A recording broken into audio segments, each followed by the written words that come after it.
Straight talk from Israel. You're listening to Israel News Talk Radio.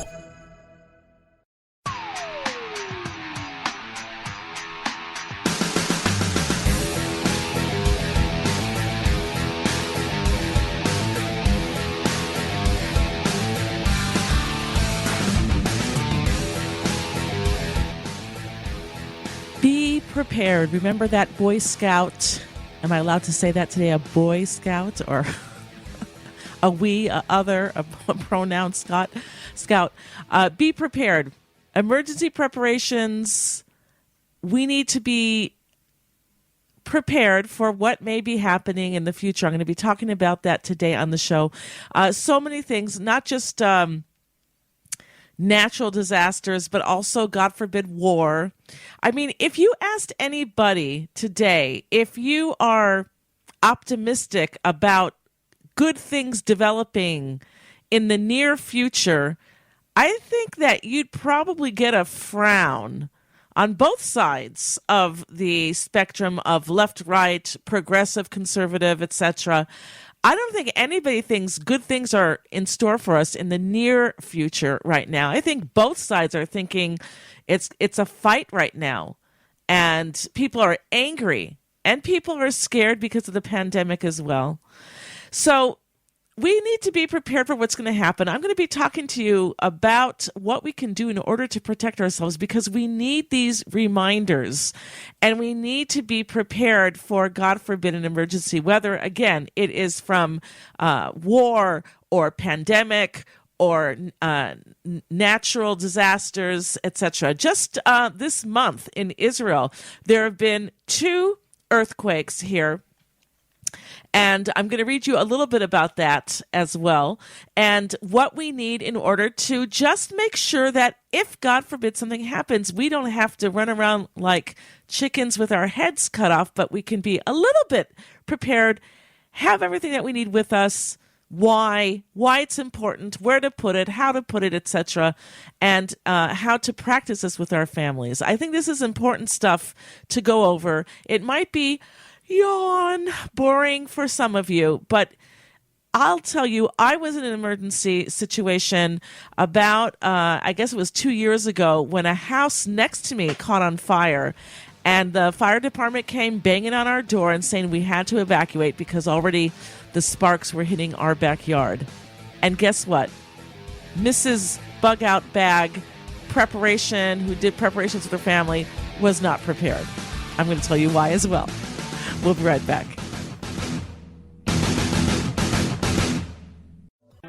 The return of the Jewish people to the land of Israel was prophesied in the Bible thousands of years ago and is coming true today. Shalom. Join me, Josh Wander, on Israel Unplugged. Listen in as we delve into the spiritual and physical aspects of the Jewish return to Zion. We'll discuss the biblically mandated, historic, and of course practical understandings of this incredible transition from exile to redemption. That's Israel Unplugged, every Monday on IsraelNewsTalkRadio.com.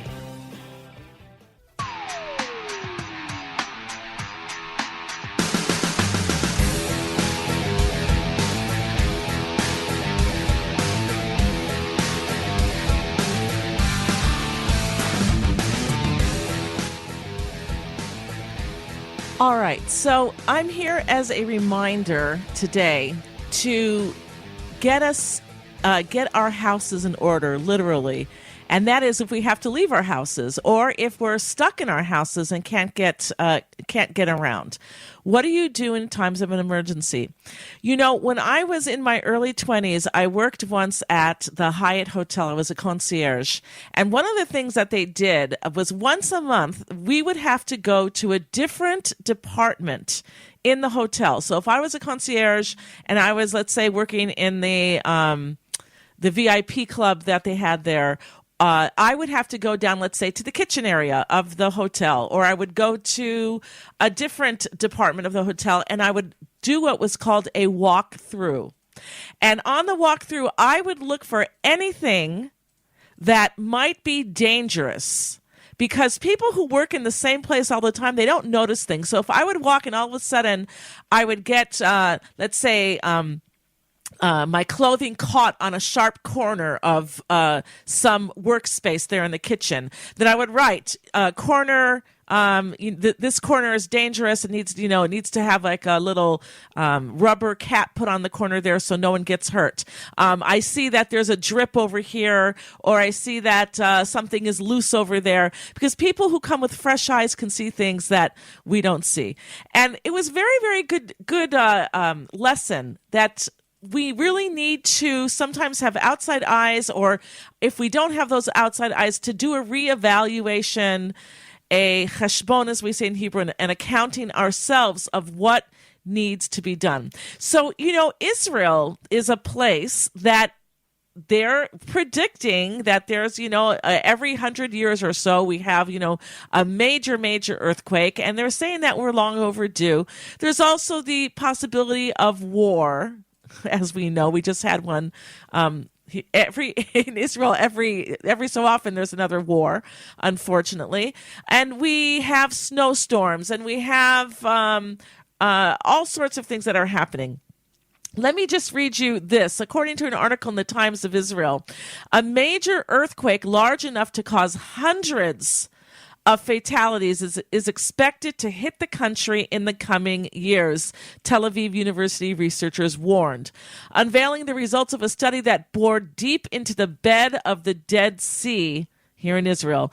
Quote, in the coming years, it is likely that a devastating earthquake will hit, causing hundreds of deaths, the university said in a statement about the findings. The researchers estimate the quake will have a 6.5 magnitude on the Richter scale, enough to destroy poorly built buildings, cause damage to stronger ones, and be felt hundreds of kilometers away. Now, let me tell you right here, if you come to Israel, all over the country, there are building projects going on called either Tamar 38, which is a government or local city sponsored project where builders can go to residents who live in old buildings and sign them up. And if you have, I think it's a majority of this, I'm not sure, it could be different in different cities, but let's say 75% of the building says, we are willing to have this builder come. He is going to build us a bomb shelter, safe room. He's going to also strengthen the foundations of our building, or make our building more earthquake proof. And for that, he will be able to build another, let's say, 2 or 3 floors onto our building, and those apartments will be his, and he can then sell them. So it's worth for the city to make our buildings earthquake proof. The city doesn't have to pay anything. The builders come in, they're going to foot the bill, because they're going to be able to build, let's say, some of these buildings are in downtown Tel Aviv or downtown Jerusalem, and it's going to be worth, that real estate is a lot of money. So it's worth the headache of these builders to come in and do this. And it's not so easy to do this, by the way, because, you are in downtown. So to have to build, bring in building trucks and take away, let's say, dirt or other building debris in crowded city streets, it gets a little bit complicated, but it's being done. There's also something called Pinui Binui, which also is basically if they want to, they will take down the entire building. They will tell all the residents, evacuate your homes comfortably. You'll have, let's say, until, let's say, December to do it. Go find yourself someplace else to live. We will pay you rent on as if you were renting your apartment here that you're living in, and go use that money to rent someplace else, and come back in 2, 3, 4 years, however long it takes, to a brand new building. You'll have a nice lobby now where you lived in an old building that didn't have an elevator. It was just 4 floors of walk up. Now you're going to have a brand new building with underground parking and an elevator, and it'll be a brand new apartment that you're moving into, and you will get more room. In other words, if you had, let's say, a 75-meter apartment, maybe you'll get a 100-meter apartment now. And it'll be free. absolutely free for these people. So everybody wins. The city wins because they're going to have safer buildings. The people who are living there are going to have a brand new apartment, and or if it's Tamar 38, as I was saying before, they won't get a new apartment, but they will get a brand new room. So they'll have more meters in their apartment, and they'll have a brand new room, and they might even get more parking. They'll probably get a nicer lobby, and the outside of their building will be fixed up and look nicer. Maybe they'll put new stone on the outside, they'll put in a new garden, etc., because these builders want to sell these apartments that they're building, and so they're going to make it as nice as possible. So the people get a free building, a free apartment, the city gains, and the builders will be able to make a nice sum of money. They'll have a lot of headaches, but they think it's worth it. So these are things that the country is doing today here in Israel, and you're going to see this all over the city.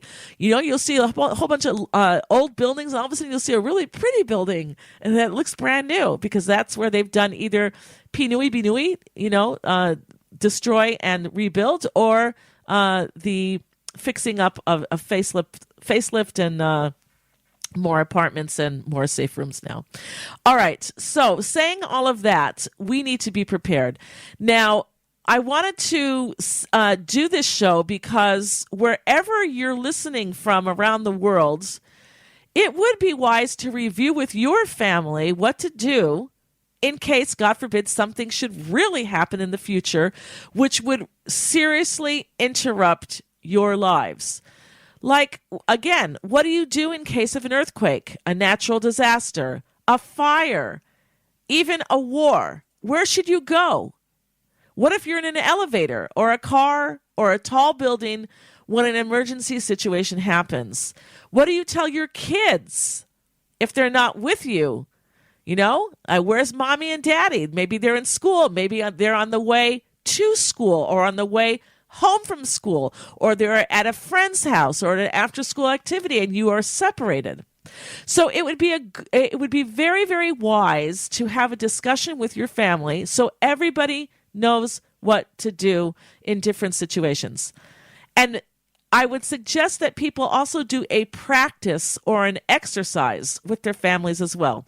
And if you're alone, then do it yourself. Think, where will you go? Who will you contact?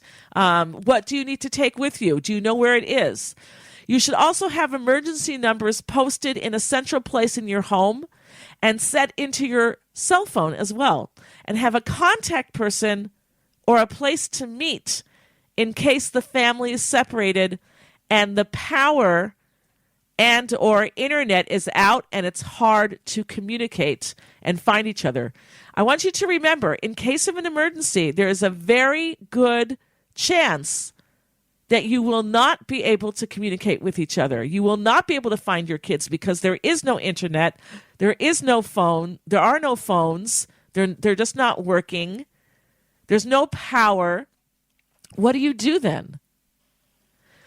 By the way, just before the show, I was looking up about bug-out bags. Now, these are emergency bags that you grab in an instant that have emergency supplies there. And ideally, you have prepared beforehand and put your important documents there as well. Passports, copies, or the original things like birth certificates, and all sorts of documents that you're going to need to get reestablished again if everything is destroyed. Let's say you have a flood and everything is gone, or there's an earthquake or whatever it is and everything is gone. I'm going to tell you what to do in times of a fire as well. I remember interviewing a fire person, what am I allowed to say today?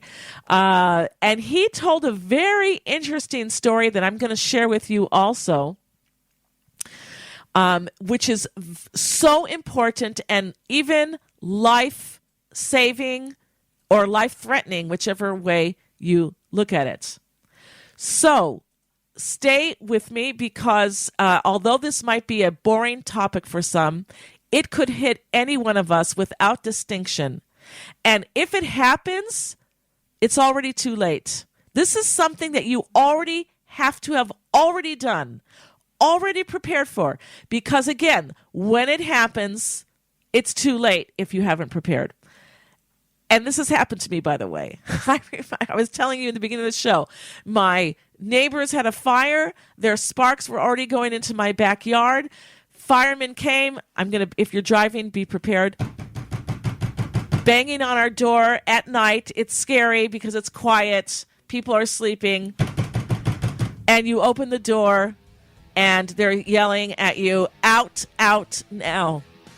Out now. You don't have time to go skirmishing through your house, pulling out the things that you want. You don't have time. You've got to grab your jacket, your purse, and run out. That's it. Or your bug out bag. We'll be right back.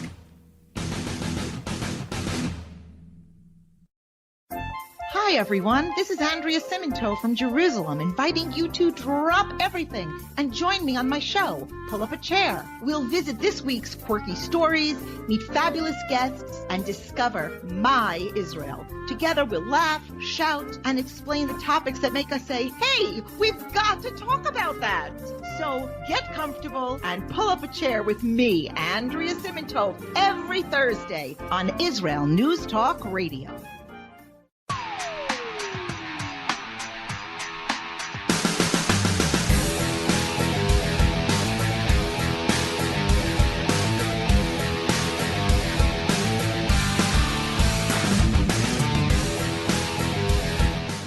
All right, we are back here at the Tamar Yonah Show on IsraelNewsTalkRadio.com.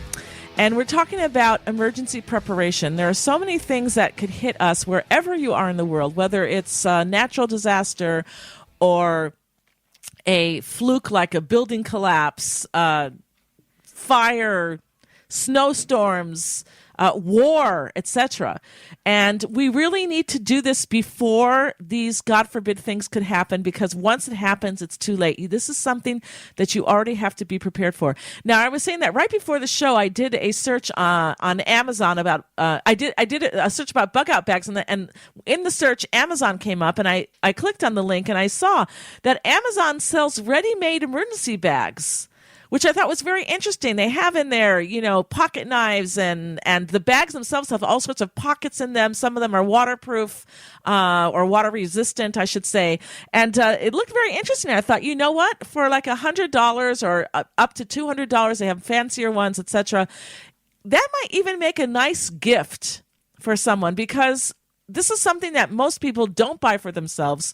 And especially if you know somebody who's single, who's living alone, or they're moving away for the first time, that might be a good gift to give them as a going away present if they're moving out of the house, etc. But let's get back to our preparations here. If, God forbid, there is a war or a natural disaster or just a simple stoppage of water or electricity in your neighborhood for maintenance reasons, the following may help. I'm copying here an old blog post I wrote some years back when there was a simple snowstorm in my area, here in the Jerusalem area. But you can exchange snowstorm for earthquake, rocket attack, war, fire, whatever. Now, I had written this blog because many of us in my own neighborhood suffered when we came under an emergency. So let me just read this to you, because I think it will help. And this is what I wrote. Shalom, everyone. We have all experienced this last snowstorm, some with great discomfort due to the electricity being cut off for days. Though for me, it was uncomfortable. All in all, this could have been a merciful act from God, because it gets us used to the idea that all that we depend on every day could go out just like that and not return for days. We can lose power not just from a storm, high winds, or other natural disasters, but also from terrorism, war, or anything else.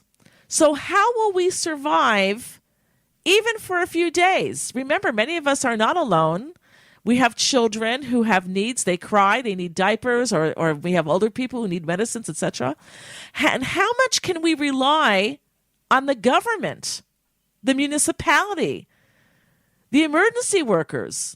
And how much do we have to be responsible for ourselves?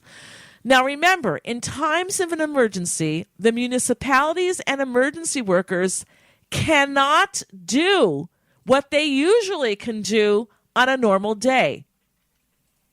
Thousands of calls came in for help and rescue in the last storm, and we cannot expect others to come and save the day for us. When everyone is in an emergency, not just you, but everyone, then they will be spread out too thin, and we will not be able to rely on emergency services. Now, this storm that we just had, I'm writing in my blog, I believe has taught us that we must not rely on others. We have to buckle up and take personal responsibility. And it'll be much better for us to do this, because if we're going to be waiting for emergency workers that never come, we're going to be suffering a lot. So better we prepare now. I found out that as much as I thought I was prepared for an emergency, I was lacking in the last snowstorm that we had. And as well, a fire that we had a few years later that consumed 2 homes on the street behind my house. So I'm going to start out here with the emergency of a fire, since it's not uncommon for that to happen to people all over the world. And if it doesn't happen to you, please God, it shouldn't. It may, God forbid, happen to a neighbor, and you're the neighbor, so it could happen to you again. So let's go through this. And I just want to add something regarding a big fire that started in a house located behind my house. Again, it consumed that house and the adjacent house, and it almost reached my home. We must be ready before there is an emergency.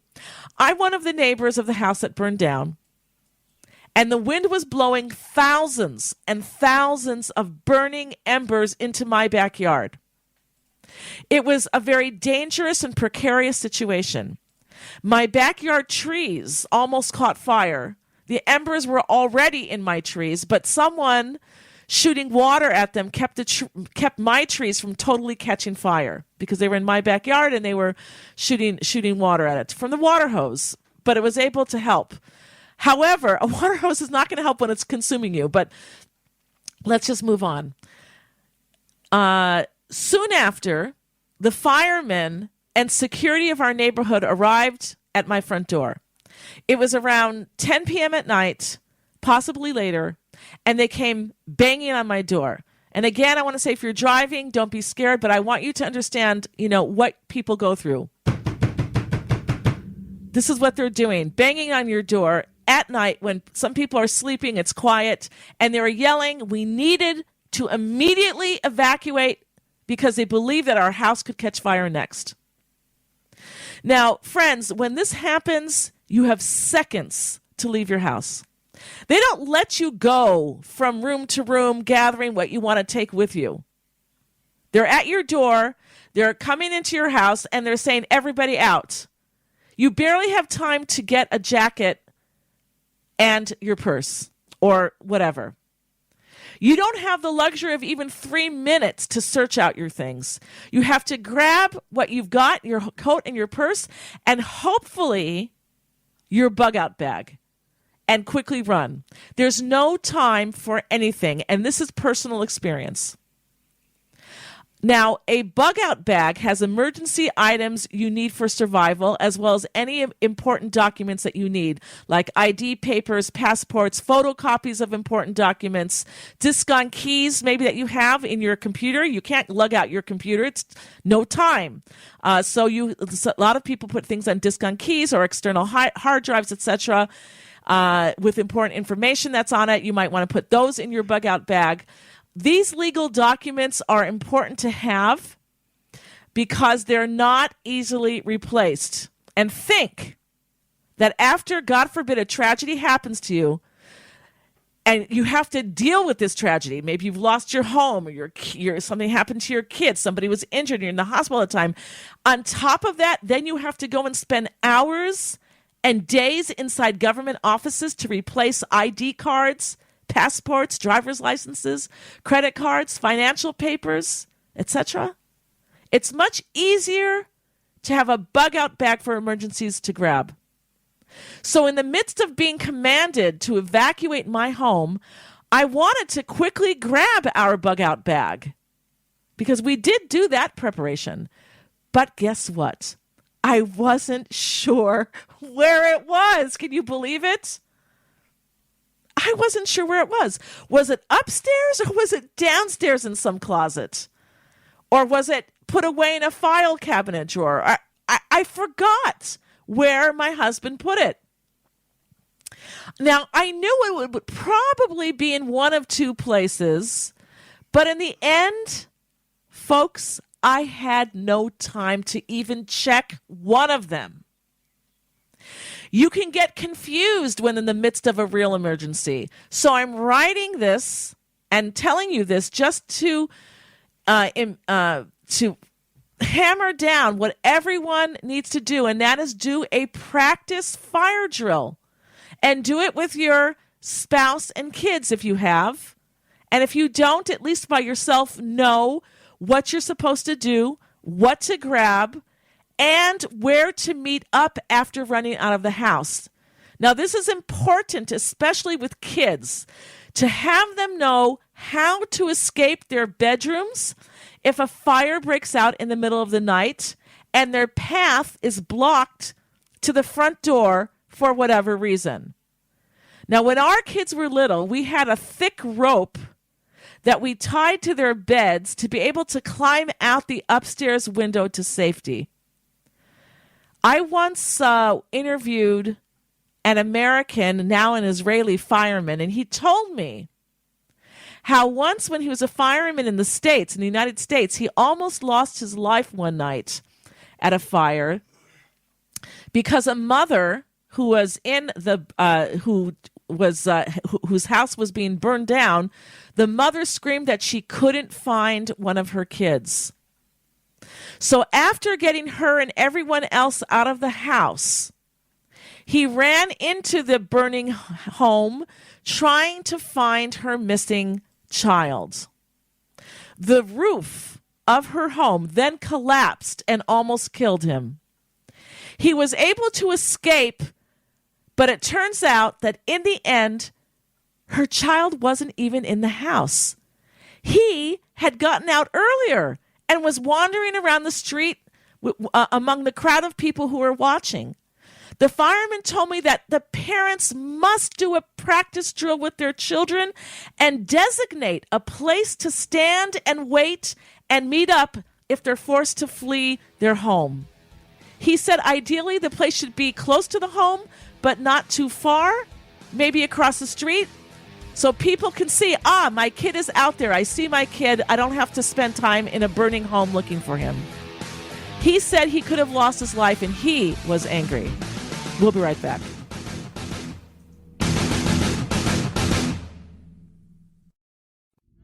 Are you interested in transforming your life, drawing closer to the Creator, and uncovering the deeper meanings and hidden treasures in the Hebrew Bible? Then join me, Rav Yitzhak Michelson, And me, William Hall, on the Science of Kabbalah, where we are seeking to narrow the gap between what we understand of our physical and spiritual worlds. So make sure to tune in every Tuesday at 5 p.m. Israel time, 10 a.m. Eastern Standard Time, here on Israel News Talk Radio. Hello, I am Walter Bingham. If you want to hear the news behind the news and the true perspective on world affairs, then the Walter Bingham File is the program for you. We bring you interviews with the movers and shakers, political commentaries, and on-the-spot reports of events as they happen. All here every Tuesday, 4 p.m. Israel time, 9 a.m. Eastern time. And it's all archived on our website. Make it a date.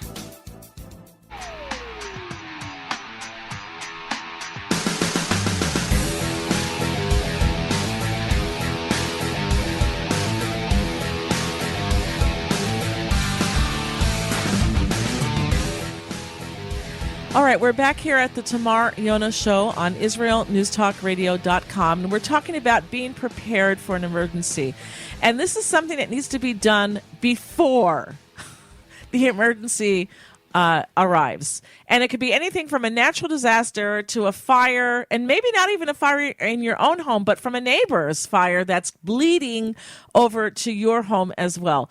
It could be a war, God forbid. It could be anything, and you have to already be ready. Now, I was saying that I was just looking at Amazon, and they have bug-out bags there that are for sale, emergency bags, and anywhere from $100 to $200, maybe even more. And they have in there some basics like first aid kits, knives, pocket knives, emergency supplies, those thermal blankets, because if you're outside, you didn't even have time to get a coat, or it gets colder at night, you have something to keep you warm. These are things that maybe it's hard for you to buy on your own, and these things are all packed, and then you can add things to them as well. Or if you want to do it all by yourself, just get yourself maybe one of these bags, because some of these tactical bags look pretty impressive with lots of different pockets, even things to hold like water bottles that you're going to need to take with you for an emergency. If you're not thirsty, if water's not a problem, maybe you're just in a place where somebody's cut and you need to wash.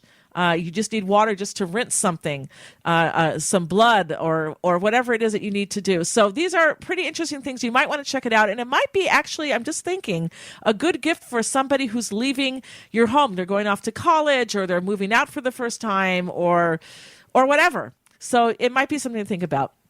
Now, getting back to emergencies, parents, if you have children, you need to do a practice fire drill with your kids. You have to do it. And you can make it fun. It could be even a family evening where you say, okay, tomorrow night we're all doing a drill together. Get ready. And you can give your kids a little project to do, whatever it is. And you need to know what to grab and where it is. And your kids need to know what their part is. I mean, kids aren't not going to be going to look for a bug-out bag. That's your responsibility, I would think. But you can discuss it in your family. And people need to know where to meet up and what to take with them before they leave the house, if they have a chance to. Every second counts in an emergency. I cannot stress that enough. Every second counts in an emergency, and that's why we need to do a drill. And ideally, I mean, even we didn't do this, but ideally you should do this once a year. So just to get it into kids' minds what to do, and your minds as well. And again, have that meetup place. Just like I told you the story with the fireman who went into a burning home looking for a kid because the mother was screaming, my son, I'm missing one of my kids. He went back in to look for the kid, and the roof started to collapse. He got out just in time, and then he finds out that the kid wasn't even in the house. He was already outside among the onlookers wandering around. If they would have had a meeting place, I showed my kids from their top bedroom window. Across the street, at this corner, this is where we're going to meet up if, God forbid, there's a fire or some type of emergency where we have to leave the house. So the kids can already see from their bedroom window, oh, look, Mom and Dad couldn't get to my bedroom window, or my older brother couldn't get to my bedroom window, my bedroom door to save me because the hallway's on fire, so my door is closed. I see them out there. I'm going to take the rope. I'm going to throw it out, and I'm going to climb down the rope, and I'm going to get to my parents or my family. And everybody knows where to meet up. This will save you a lot of heartache and save lives, possibly. All right. Items to have on hand for an emergency. I'm going to go through these really quickly. Drinking water, of course. If you're in your house and you're stuck, let's say that there's a snowstorm or some other emergency and you're stuck there. The first thing to do, if you know that water supplies is going to be shut down, let's say it's not an emergency, but the municipality has to shut down your water. You don't know how long it's going to be, or for whatever reason, you might want to fill your bathtub with water. And the reason why is because you may need that water to flush your toilet. So I remember we had to do that one time. We took like a pitcher and we would scoop up water from the bathtub and pour it into the top of the toilet tank. So when you flush it, you can flush it down, because it's really nasty, by the way, to have a toilet that's being used by your kids and you can't flush it, okay? Or used by anyone. Food, you're going to need emergency supplies of food. Now, there's food to put in your bug-out bag, and then there's food to keep in your house. If, again, there's a snowstorm, you can't escape your house, or there's a war, and you need to stay put, because the streets are too dangerous to be on. For whatever reason, you should have food and water put away in your house, and also a smaller amount in your bag. You should have flashlights and batteries, or lanterns and fuel for lanterns, because it could be that, as we had a snowstorm, I think for 2 or 3 days we didn't have electricity. You're going to want to have, you can't use a flashlight for so long, so you're going to want to have a lantern and fuel for the lantern. You're also going to want to have, an emergency radio with solar, hand crank powered ability, with siren sounds, plus preferably with a cell phone charger in it. They sell these things today very cheaply. You can get one for $50 on Amazon, probably. They even have sirens on it. So God forbid, if you're in a building collapse, there's an earthquake or something happens, if you have your radio with you next to your bed when it happened, if it happened in the middle of the night, and you're able to get to it, or whatever, you can operate that and make that noise, and people will know that maybe there's somebody alive there. They also have things with flashing red lights to let people know that there's an emergency, and maybe be able to find you easier because they'll see that flashing light. So let's go through more. You should have an alternative heating source. Now, in this snowstorm, most people's houses, at least in my area, they have air conditioners that have heating as well, or you have plug-in radiators. But what do you do if you don't have power? It's not going to help you. And it's freezing temperatures outside, which means it's very cold in your house as well. So you should have at least one source of heating that does not rely on electricity. You should have a kerosene heater or a gas heater or something that you can use in case, God forbid, the power is out. I'm scrolling through here really, really quickly because I don't have a lot of time. You might want to make a corner of your home for a place to store all of these things, because it could get very bulky if you want to put away water for your family and food to last you for at least a few days. Because remember, you may not be able to rely on the regular emergency workers to get you out if there's any type of emergency. They're going to be busy with other things, or God forbid, maybe they'll be killed, and there's just nobody to help you in such a dire situation. And again, the emergency radio you should have. You should also have, by the way, not just a meetup place for your family, but also a contact person. What if your kids are not home with you? What if one of your kids is even away on a trip? He's not even in the city, or maybe not even in the country, and something happens. You want to have somebody that you know that you can contact that maybe is not in your area, so that person will have power or will have phones, because phones are not perhaps out in their area, etc. And you call your Uncle Bill or your Uncle Steve or your Aunt Bertha or whoever it is, and everybody should know, if you're separated, call this person and let them know where you are and what your plans are. So when the next person calls, maybe a day later, they can already get information that you're safe, that you're going to meet up over there maybe, or you're going to meet up someplace else, and people will know where to go look for you. Because remember, there may not be the possibility to have phones. Things could be down, so you may not be able to communicate very easily.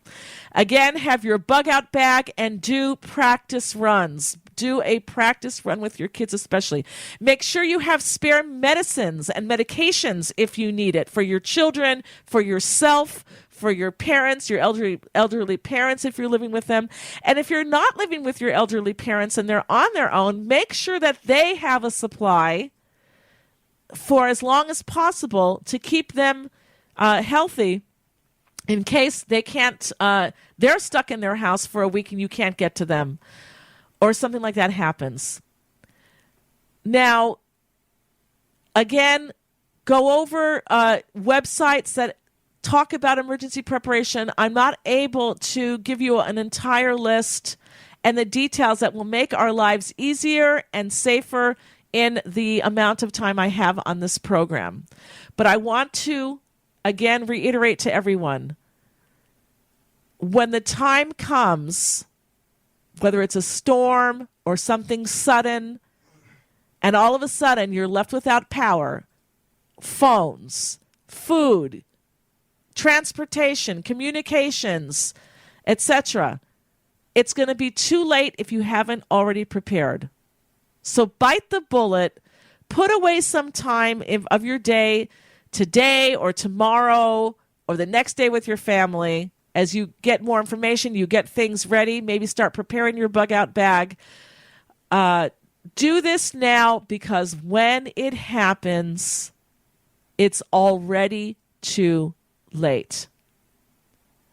And it's happened to me, who knows about this already, and I'm trying to make sure that what happened to me, and thank God our house didn't burn down in the end, but it could have. And would have I had my papers and my documents and all of these things? Be ready now before it's too late, because when it happens, it's already too late. So that's what I want to leave you with. Thank you, everybody, for being with me. Be safe. Be careful. Do your drills. Prepare, prepare, prepare.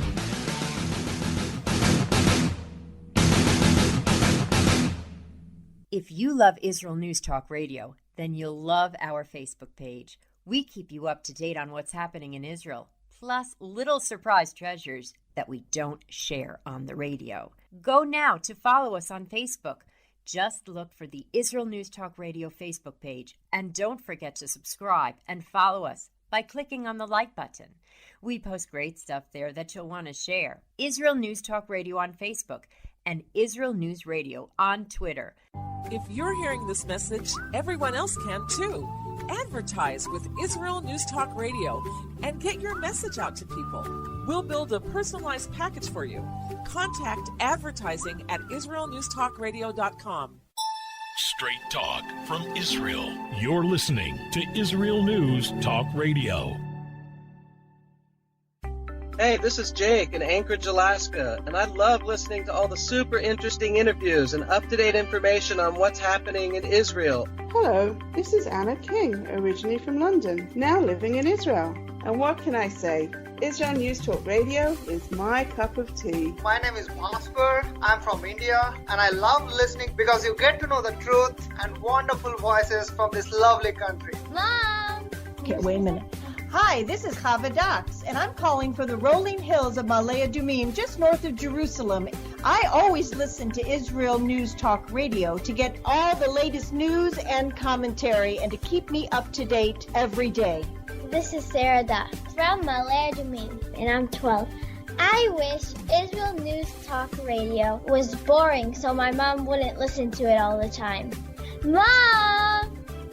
You're listening to Israel News Talk Radio. News, opinion, and more. You're listening to Israel News Talk Radio.